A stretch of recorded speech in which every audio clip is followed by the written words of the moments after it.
오늘 함께 보실 말씀은 구약성경 창세기 22장 9절부터 12절까지 있는 말씀입니다. 구약 28면 창세기 22장 9절부터 12절까지 있는 말씀입니다. 같이 우리 한 목소리로 함께 읽도록 하겠습니다. 하나님이 그에게 일러주신 곳에 이른지라 이 아브라함이 그곳에 제단을 쌓고 나무를 버려놓고 그의 아들 이삭을 결박하여 제단 나무 위에 놓고 손을 내밀어 칼을 잡고 그 아들을 잡으려 하니 하늘에서부터 이르시되 아브라함아 아브라함아 하시는지라 아브라함이 이르되 내가 여기 있나이다 하매 사자가 이르되 그 아이에게 내 손을 대지 말라 그에게 아무 일도 하지 말라 내가 내 아들 내 독자까지도 내게 아끼지 아니하였으니 내가 이제야 내가 하나님 경외하는 줄을 아노라. 아멘. 우리 전후좌우로 우리 얼굴을 보시면서 함께 인사하겠습니다. 한 줄 동안도 수고 많았습니다. 애썼습니다. 그렇게 인사하겠습니다. 저희 큰아이가 이제 제게 물어요. 우리 앞에 정면에 이렇게 소유는 적으나 존재는 넉넉하게 이렇게 되어 있습니다. 왜 소유도 많고 존재도 넉넉하면 안 되냐고. 그래서 왜냐 했더니 이제 지난 주일날 우리 이제 청소년부 아이들이 이제 장자공원으로 이렇게 나들이를 갔어요. 주일. 이제 저희 큰 딸이 이제 아이들을 데리고 가다가 이제 음료수를 사준다고 이렇게 갔더니 컴포즈, 메가, 백다방 있어요. 아이들이 전부 다 스타벅스로 들어가더래요. 그래서 아빠 저건 틀렸어. 우리 아이들은 소유가 많아야 돼. 소유가 적은 전부 다 아이들 가가지고 스타벅스 가서 비싼 걸 시키더래요. 그것도 우리는 다 톨 사이즈인데 애들은 그란대로 이렇게 시켜서 먹더래요. 그래서 사실은 우리 주보에도 주보가 아니고 헌금 봉투에도 소유는 적으나 존재는 넉넉하게 이렇게 되어 있습니다. 왜 제가 이건 이제 개척할 때부터 제가 여기 우리가 마음속에 새겼던 글인데 왜 고민이 없었겠습니까? 소유도 좀 많고 존재도 넉넉하면 좋겠지만 그게 같이 가지는 않더라고요. 같이 가면 위험해지기도 하고 그렇더라고요. 그래도 그래서 이제 저거 보고 시험에 빠진 분들도 있긴 한데 그래도 저는 저 글이 너무 좋고 제 마음의 좌우명처럼 그렇게 새기고 있는 글입니다. 여러분, 예수를 믿는다는 것은, 하나님을 믿는다는 것은 보이지 않는 하나님을 보이듯 신뢰하고 살아가는 것, 이게 하나님을 믿는 거예요. 하나님을 신뢰한다는 말은 하나님이 정말 살아계시고 또 나의 삶을 주관하고 계시다는 사실을 믿고 그분의 손에 우리 자신을 맡기는 것, 이걸 하나님을 신뢰한다고 얘기해요. 그렇게 하루하루를 살아가는 것. 왜 그렇게 살아갈 수 있느냐 하면 그 하나님만이 나에게 가장 좋은 것이 무엇인지를 제대로 아는 분이기 때문에 그분에게 우리의 삶을 맡길 수 있는 거예요. 근데 여러분, 이건 말은 쉬운데 행동으로 하기는 쉽지 않습니다. 일이 잘 풀려나갈 때는 하나님의 돌보심과 인도하심이 그렇게 감사하게 여겨지지만 일이 잘 풀리지 않을 때는 불안해요. 그래서 하나님께 맡기고 기다리기보다는 내 힘과 수단으로 우리는 다 문제를 해결하려고 합니다. 그렇게 하는 게 훨씬 더 나아 보이기 때문입니다. 하지만 시간이 지나서 겪어보면 나중에 보면 그것이 결국은 문제를 그르친다는 것을 깨닫게 됩니다. 그런 실수를 자꾸 반복하다 보면 우리 안에 어떤 마음이 생기냐면 내가 하나님께 대해서 철저하게 더 신뢰해야겠구나 라는 마음을 우리가 배워나갑니다. 여러분, 우리가 지금 매일 성경으로 묵상하고 있는 본문이 이제 창세기로 돌아왔는데요.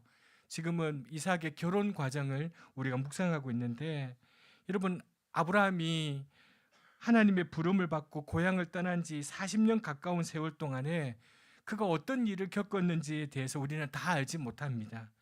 창세기 12장부터 21장까지 기록된 내용은 지극히 일부예요. 작은 일부에 불과합니다.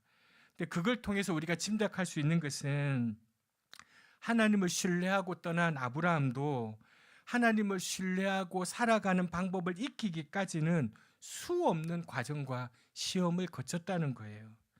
그렇게 해서 그는 결국 하나님 앞에 자신의 존재와 모든 것을 맡겨드리는 수준까지 이르게 된 거예요. 그 철저한 신뢰가 오늘 본문에 나오는 인간으로서는 감당할 수 없는 최악의 시험을 통과하면서 완성되는 장면을 우리는 보게 됩니다. 아브라함이 75세 나이에 하나님의 부름을 받고 길을 떠납니다. 갈 곳이 어딘지 모르고 고향을 떠납니다. 그렇게 해서 이른 땅이 가나안 땅이었습니다. 하나님께서 아브라함에게 그의 자손을 바다의 모래처럼 밤하늘의 별처럼 많아지게 하겠다고 거듭거듭 약속했습니다. 그런데 그의 아내 사라는 임신을 하지 못했습니다. 가나안 땅으로 이주한 지 10년이 지나도록 아이가 생기지 않았습니다. 아니, 이제는 생리적으로 더 이상 아기를 기대할 수 없는 나이가 되었습니다. 초조해진 아내 사라는 자신의 여종인 하갈을 씨바지로 삼아서 사용해서 아들을 얻습니다. 그 아이가 우리가 아는 아랍인의 조상으로 알려진 이스마엘입니다. 아브라함이 85살 때의 일입니다. 아브라함은 그렇게 생각합니다. 이스마엘이 커가는 것을 보면서 하나님의 약속이 이스마엘을 통해서 이루어지는구나라고 생각했을지 모릅니다. 이스마엘의 턱에 거뭇거뭇 수염이 돋아날 즈음 아브라함과 사라는 뜻밖의 소식을 접합니다.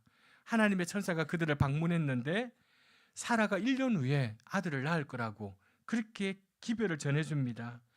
생리적으로 사라의 몸은 아이를 낳을 수 없는 몸이 되었습니다. 그런데 아들을 낳게 된다니요.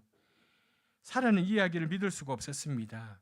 이해할 수 없기는 아브라함도 마찬가지였는데 그래도 아브라함은요, 하나님이 하시는 일이니 어떻게든 하나님의 말씀대로 이루어질 것이라는 믿음이 있었어요.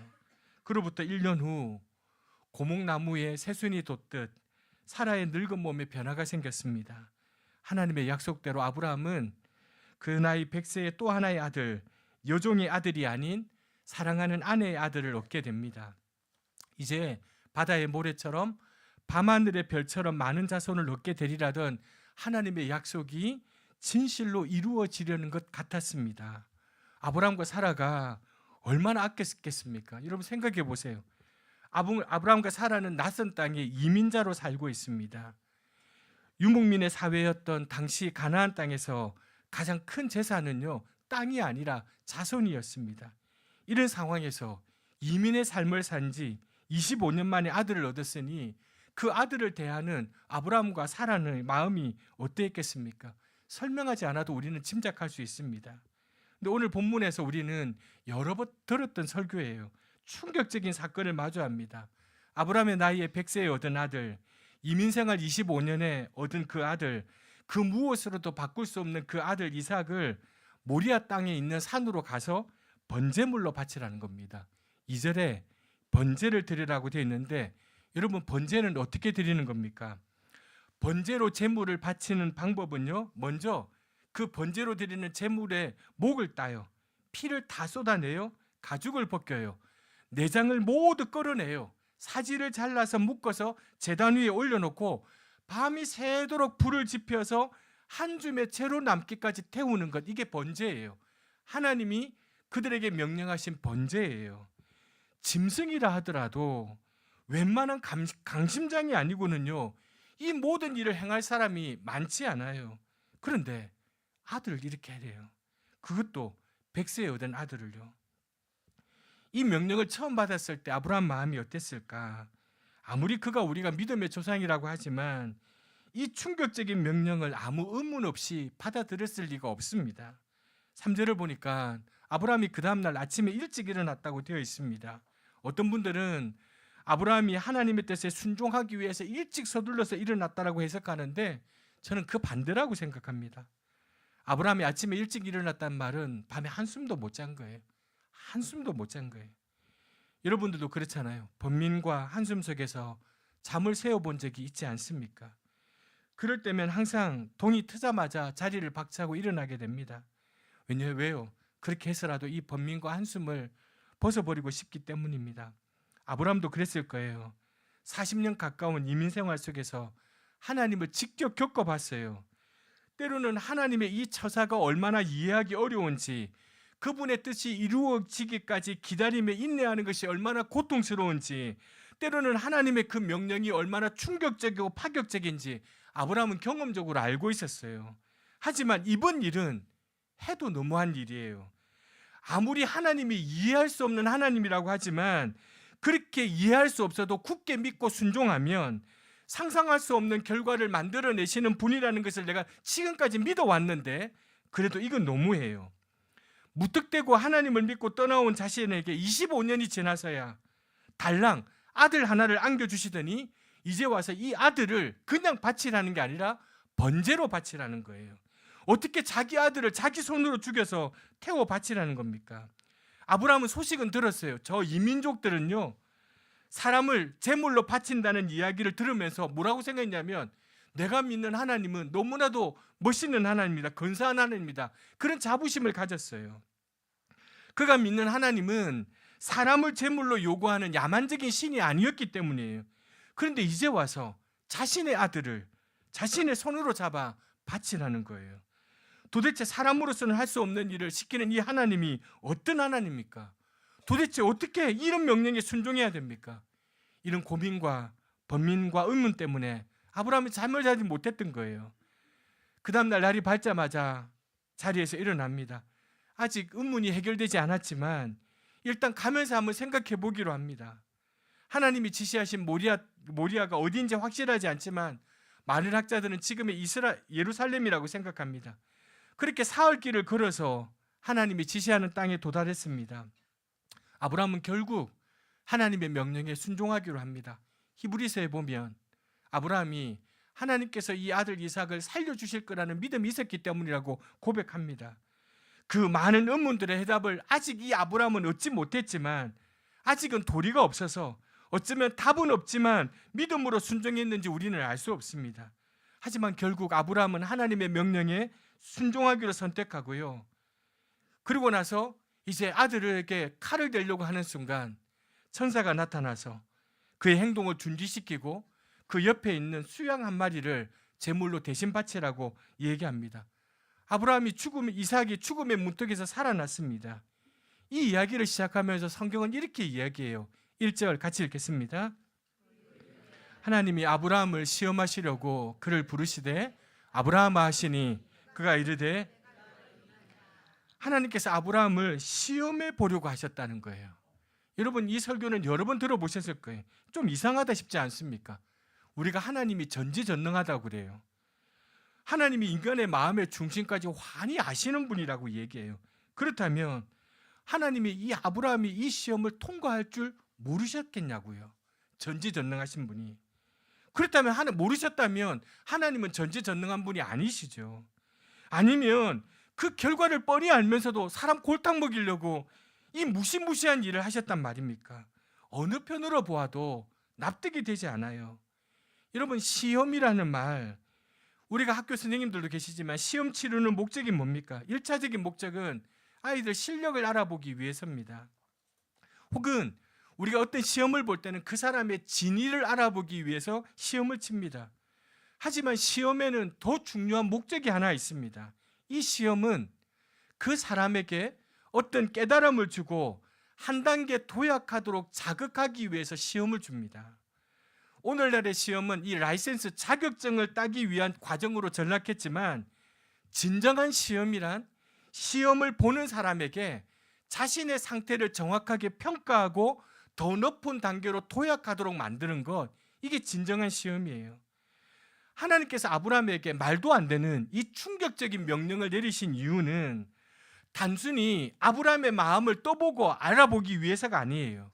아브라함으로 하여금 지금 아브라함의 상태를 제대로 평가하고 보도록 하고 한 단계 도약하도록 자극하기 위해서 하나님이 아브라함의 마음을 시험하고 계세요. 12절 말씀 한번 읽겠습니다. 네가 내 아들 내게 아끼지 아니하였으니 내가 이제야 내가 하나님을 경외한 줄 아느라. 이제 하나님을 경외한 줄 안다는 말이 그전에는 몰랐는데 이제 알게 되었다, 그 뜻이 아니에요. 이 시험을 통해 하나님을 경외하는 마음을 다시 되찾는 것을 인정해 주는 마음이에요.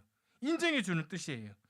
그렇다면 도대체 아브라함에게 무엇이 문제였기에 하나님은 아브라함에게 어떤 도전을 주시기, 어떤 자극을 주시기 위해 이 명령을 했겠냐는 거예요.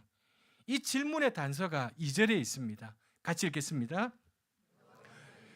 내 아들, 내 사랑하는 독자 이삭을 데리고 모리아 땅으로 가서 내가 내게 일러준 한 산. 제가 전에 설교할 때도 이 말씀을 한번 드렸는데, 여러분, 이 우리 번역에는 너의 아들, 너의 사랑하는 독자 이삭이라고 되어 있는데, 원문의 의미를 전도로 반영하면 이런 거예요. 너의 아들. 우리 화면 넘겨주세요. 화면 좀 넘겨주세요.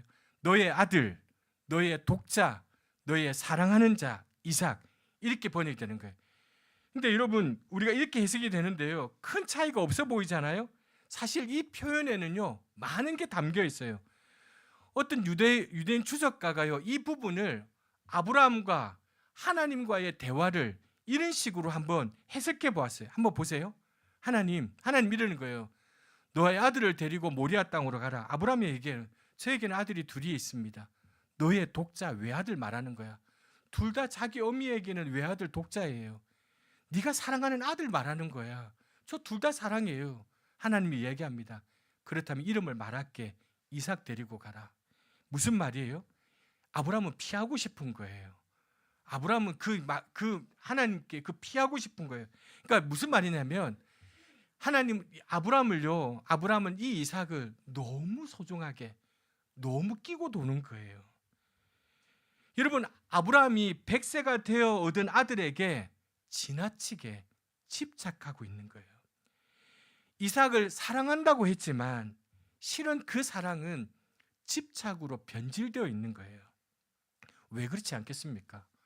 고향을 떠나온 지 25년 만에 얻은 아들이에요. 나이 100세가 되어서 기적같이 얻은 아들이에요. 바다의 모래같이 밤하늘의 별처럼 많은 자손을 얻어 큰 민족을 이루어 주겠다는 하나님의 약속이 이제 이삭을 통해서 이루어지게 된 거예요. 그 꿈을 이루기 위해서 이삭을 얼마나 애지중지 키웠겠어요. 늦은 나이에 얻은 아들이니 얼마나 끔찍했었겠어요.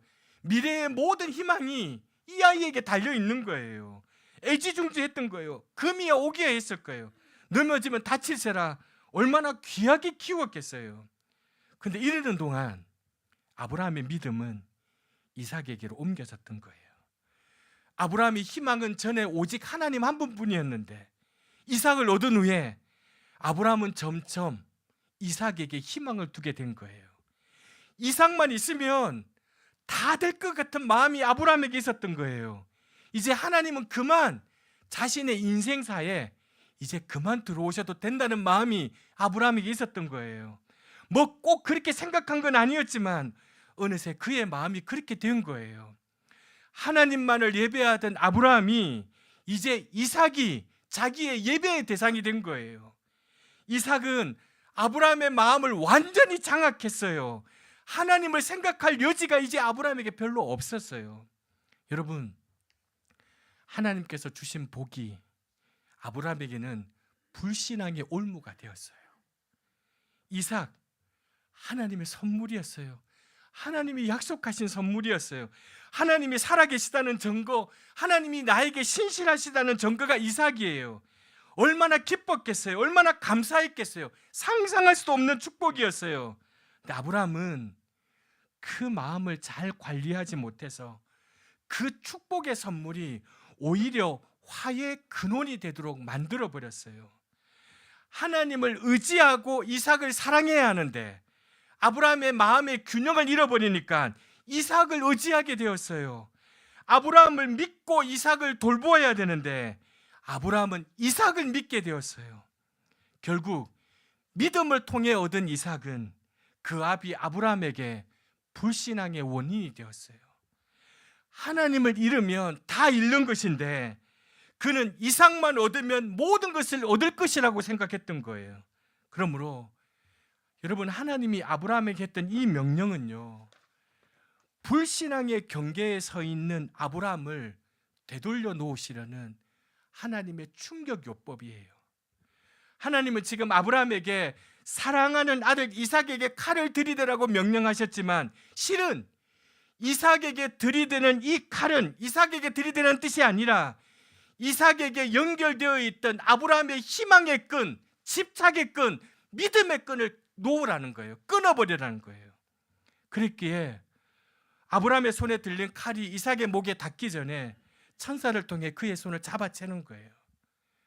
하나님의 관심은 이삭이 아니라 이삭에게 향해 있던 아브라함의 마음이었어요. 칼을 대야 될 대상은 이삭이 아니라 아브라함의 기울어진 마음이었어요. 이야기를 들으면서 혹시 이렇게 생각해요. 야, 진짜 하나님 욕심도 많으시지. 아브라함이 이삭에게 준 마음이 도대체, 아들이 엄마가 자식에게 준 마음이 뭘 그 대단하다고, 아버지가 아들에게 엄마가 자식에게 준 마음이 뭐 그리 대단하다고 그걸 시기하셔갖고 이렇게 모질게 하시냐. 우리는 이렇게 생각할 수도 있어요. 하나님 지금 이삭에게 향한 아브라함의 마음을 두고 질투하시는 게 아니에요. 아브라함이 지금 믿을 수 없는 걸 믿고 있고, 의지할 수 없는 대상을 의지하고 있고, 희망할 수 없는 것을 희망하고 있기 때문에 하나님이 근심하시는 거예요. 참된 믿음의 대상, 참된 의지의 대상, 참된 희망의 대상은 하나님 한 분뿐이에요. 이 땅에 있는 것은요, 그 무엇도 우리의 믿음의 대상, 우리의 의지의 대상, 우리의 희망의 대상이 될 수 없어요. 그렇게 되는 순간 우리는 위험에 빠져요. 불신앙에 빠져요. 바로 그것이 하나님이 우리에 대한 관심이고 근심이에요. 우리는 얼마나 자주 하나님이 주신 복을 화의 근원, 재앙의 근원으로 바꾸어 놓는지 몰라요. 누군가 사랑할 대상이 생겼다는 것은 너무 귀한 일, 하나님 복이에요. 내가 무언가를 사랑하고 좋아할 대상이 생겼다는 것은 진실로 하나님 복이, 하지만 그 사랑에 집착하고 그 사랑에 전부를 거는 바람에 그 사랑 때문에 오히려 화를 입는 경우가 얼마나 많이 있어요. 얼마나 많이 있어요. 열심히 노력해서 우리 삶이, 가정이 풍요로운 복을 누리는 것 하나님의 복이에요.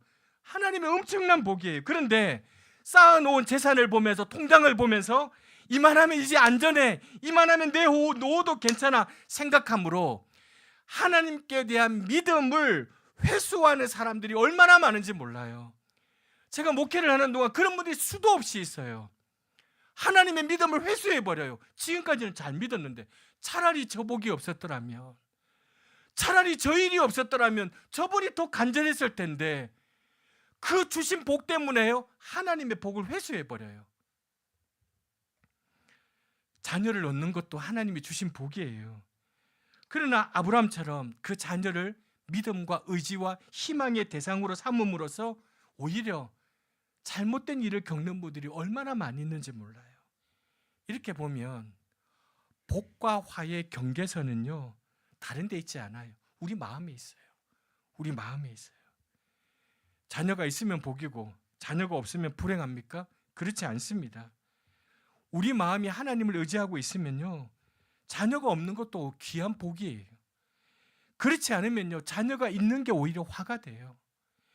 돈이 많다고 복 받는 것이라고 생각해서는 안 돼요. 돈이 많아서 하나님께 대한 믿음을 회수하고요, 하나님께 대한 믿음이 약해진다면 그 돈은 오히려 재앙이에요. 재앙이에요.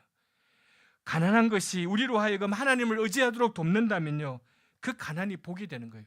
지칠 줄 모르는 체력과 건강으로 인해 교만해지고 죄를 짓는다면요, 그 건강이 화의 근원이에요.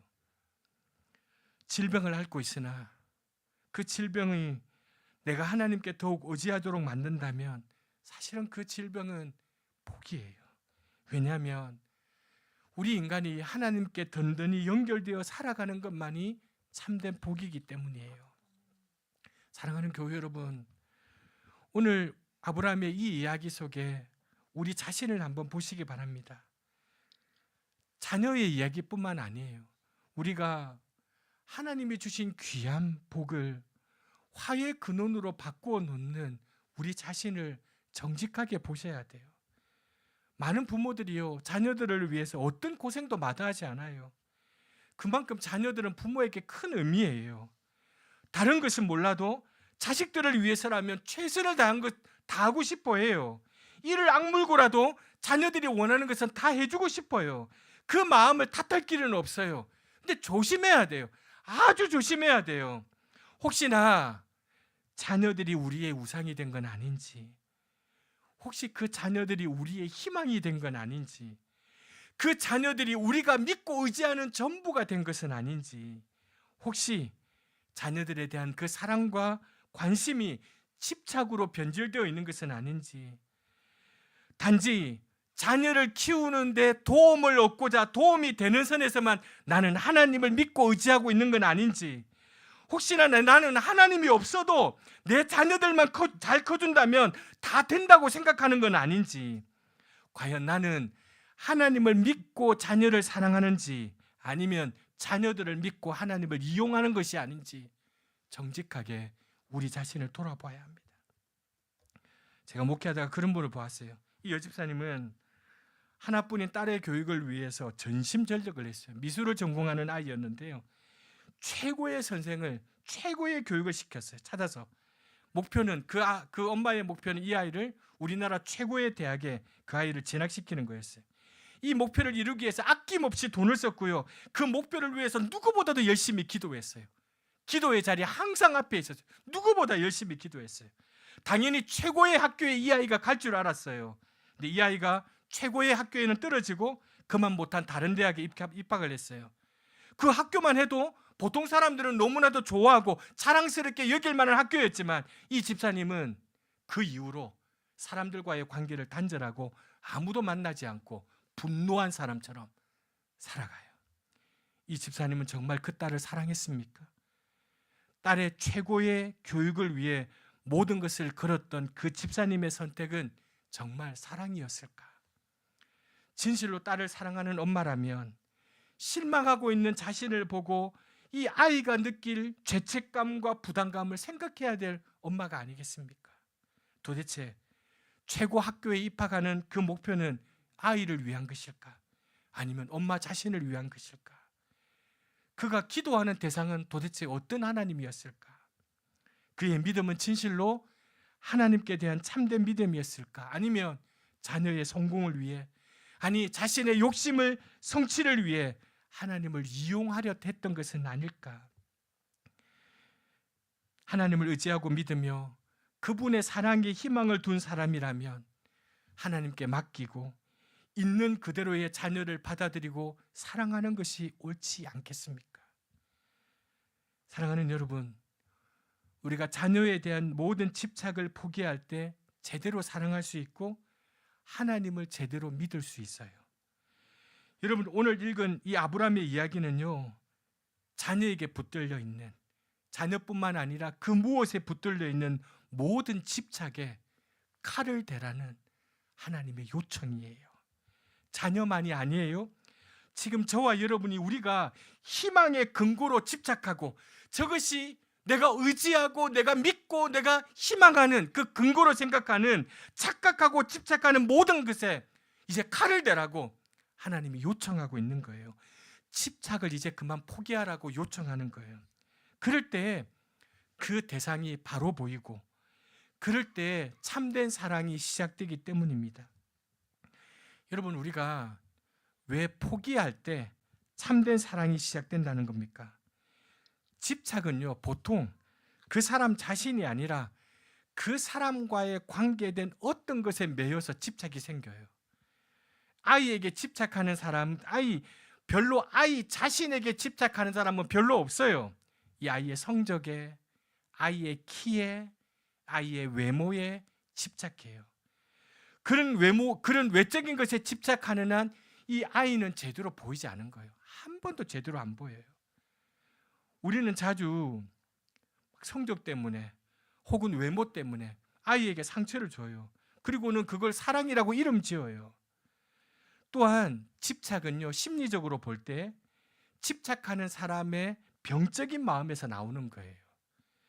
정말 내 아이에게 그것이 필요해서 성적에 집착하는 게 아닙니다. 내 마음에 있는 공허함 때문에 집착하는 거예요. 인류대학교가 아이에게 필요해서 집착하는 게 아니고요, 자신에게 있는 이 열등감을 좀 만회하고 싶어서 집착하는 거예요. 그래서 거기에 집착하고 매여 있는 한요, 평생을 아이하고 살아도요, 이 아이를 한 번도 제대로 못 봐요. 이 아이가 어떤 아이인지요 제대로 한 번도 못 봐요. 아이가 독립된 인격체로 보이지 않고요, 자신의 꿈을 실현시켜줄 도구로만 보여요.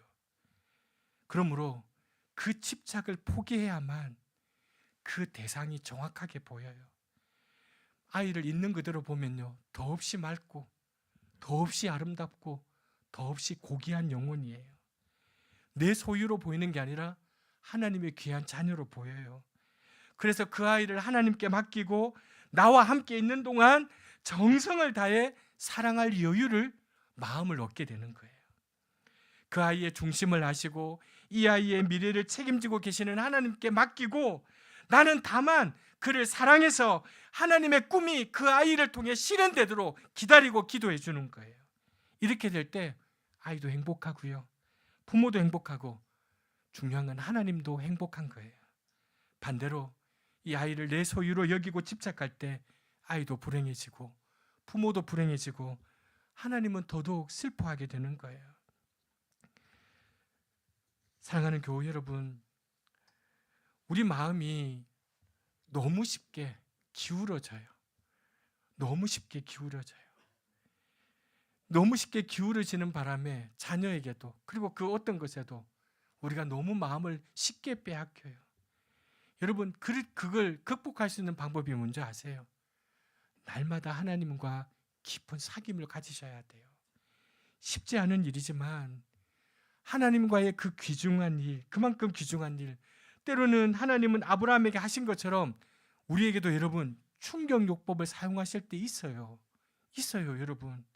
근데 여러분, 그 극약 처방이 필요 없도록 하나님이 우리를 너무 사랑하셔서 그 무엇인가 희망을 걸고 그 무엇인가 의지하고 그 무엇인가 믿음을 가지고 살아가는 우리를 하나님이 너무 사랑하셔서 그 마음을 되돌려 놓으시라고 극약 처방을 쓰시기 전에 늘 하나님과의 사귐을 통해 우리의 마음의 중심을 잘 잡아서 하나님이 내게 주신 복을 복으로 지켜줄 수 있다면 그 사람은 진실한 복된 사람이에요. 사랑하는 여러분, 지금 우리 살아온 우리 인생을 한번 돌아보십시다. 하나님이 정말 우리한테 많은 복을 주셨거든요. 너무 귀한 복을 주셨어요. 근데 어떤 때는 그 복을요, 나 때문에 화로 바꾼 적이 한두 번이 아니에요. 그리고 지금 어쩌면 그 실수를 우리가 지금도 하고 있는지도 몰라요. 사랑하는 여러분, 하나님의 극약 처방이 필요 없도록 늘 하나님과의 사귐을 통해 우리의 마음의 중심을 잘 잡아서 저와 여러분에게 지금 허락하신 이 하나님의 복을 진정한 복으로 끝까지 지켜나가는 사랑하는 우리 교우들 되시기를 주님의 이름으로 부탁드립니다. 오늘 우리 함께 부를 이 찬양은 제가 좋아하는 찬양이고 어떻게 들으면 목회자가 부르는 찬양처럼 보여요. 그렇지 않습니다. 여러분 여기에 나오는 그 씨앗들, 사람들, 이걸 우리 자녀들이나 또 여러분이 뭔가 붙들고 의지하고 있는 것들을 한번 넣어서 생각해 보세요. 여러분, 우리가 정말 그들을 사랑하고 섬기고 그들을 돕는 일은 중요하지만 우리의 꿈은, 우리의 희망은 하나님이셔야 돼요. 자식이 아니에요. 하나님이 내 꿈이셔야 돼요. 하나님이 내 희망이셔야 돼요. 여러분, 그런 의미에서, 그런 의미를 생각하면서 이 찬양을 한번 불러보겠습니다.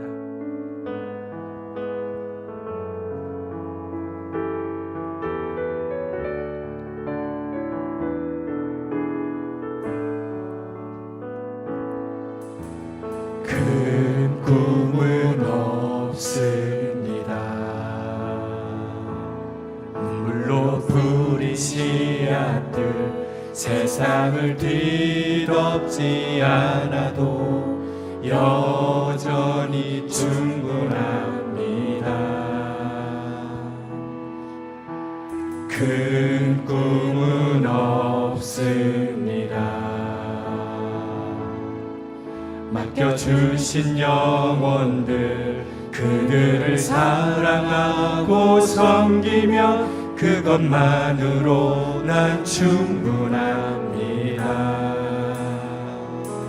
그래도 한 꿈은 있습니다. 생명의 말씀을 안고 푸른 들판을 사는 이들 그 안에 꿈을 봅니다. 한 꿈은 있습니다. 하늘 보자 버리고 낮아져 이 땅에 오신 주님, 주님만이 나의 꿈이십니다. 주님만이 내 사랑입니다. 세상을 내려놓고 엎드리오니 그런 나를 사용하시는 주님만이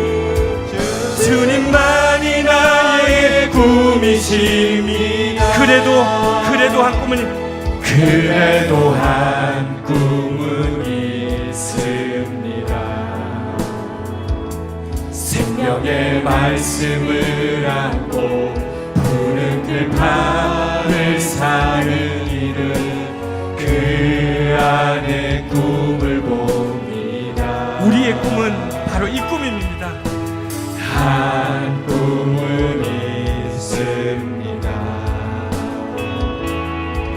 하늘 보자 버리고 낮아져 이 땅에 오신 주님, 주님만이 나의 꿈이십니다. 주님만이 내 사랑입니다. 세상을 내려놓고 엎드리오니 그런 나를 사용하시는 주님만이 나의 꿈이십니다. 주님만이 내 사랑입니다. 주님만이 내 사랑입니다. 세상을 내려놓고 엎드리오니 그런 나를 사용하시는 주님만이 나. 여러분 우리 한 번 더 하나님을 바라보시면서 주님만이 내 사랑입니다. 세상을 내려놓고 엎드리오니 그런 나를 사용하시는 주님만이 나. 우리 한 번 더 하나님 앞에 두 손 높이 들고 주님만이 내 사랑입니다. 세상을 내려놓고 엎드리오니 그런 나를 사용하시 주님만이 나의 꿈이십니다. 주님만이 나의 꿈이십니다.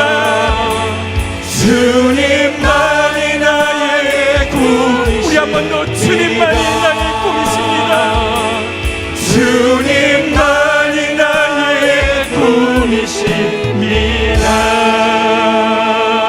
꿈이십니다. 사랑하는 여러분, 이삭은 하나님의 선물입니다. 우리에게 주신 자녀들 하나님의 선물입니다. 우리에게 주신 그 무엇들 다 하나님의 선물입니다.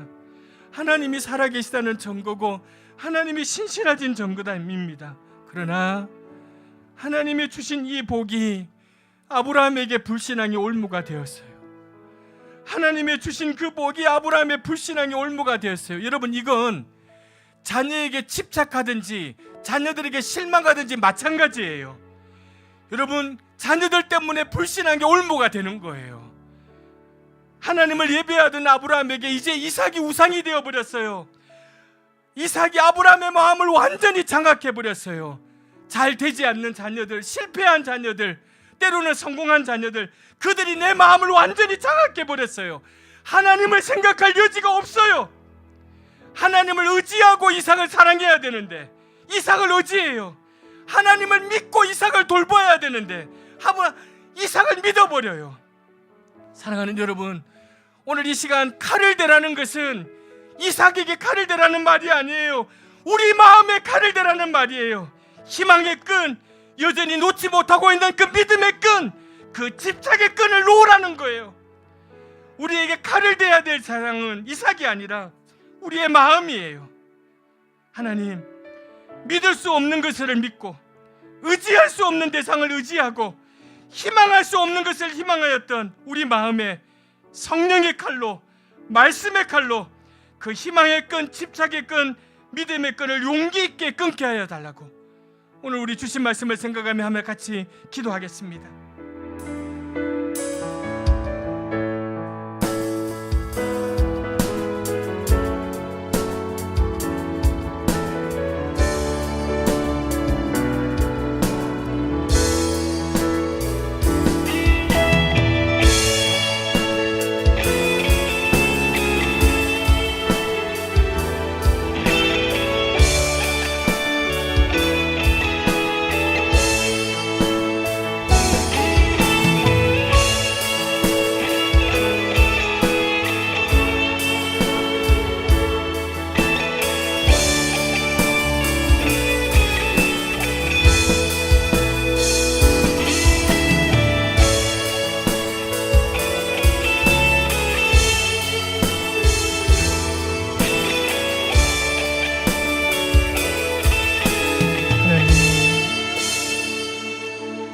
이삭은 하나님의 너무 위대한 약속의 선물이었습니다. 하나님이 살아계시다는 증거였고 하나님이 신실하시다는 증거였습니다. 그런데 하나님께서 주신 그 복이 아브라함에게는 불신앙의 올무가 되어버렸습니다. 이삭은 아브라함의 마음을 완전히 장악해버렸습니다. 하나님을 생각할 여지가 별로 없었습니다. 하나님은 아브라함에게 사랑하는 아들 이삭에게 칼을 들이대라고 명령하셨지만 실은 이삭에게 칼을 대라는 뜻이 아니라 이삭에게 연결되어 있던 그 아브라함의 희망의 끈, 믿음의 끈, 집착의 끈을 놓으라고 끊으라는 뜻이었습니다. 하나님, 오늘 우리도 이 시간 칼을 대어야 할 우리의 마음을 바라봅니다. 믿을 수 없는 걸 믿었고 의지할 수 없는 대상을 의지하고 있고 희망할 수 없는 것을 여전히 희망하고 있는 이 우리의 마음에 성령의 칼, 말씀의 칼로 그 희망의 끈과 집착의 끈과 믿음의 끈을 용기 있게 끊게 해주옵소서. 하나님, 하나님이 우리 가정에 우리에게 극약의 처방을 하기 전에 늘 하나님과의 사귐을 통해 우리의 마음의 중심을 잘 잡아 하나님이 주신 이 귀한 복을 복으로 지켜낼 수 있도록 우리를 도와주옵소서. 예수님의 이름으로 기도합니다. 아멘.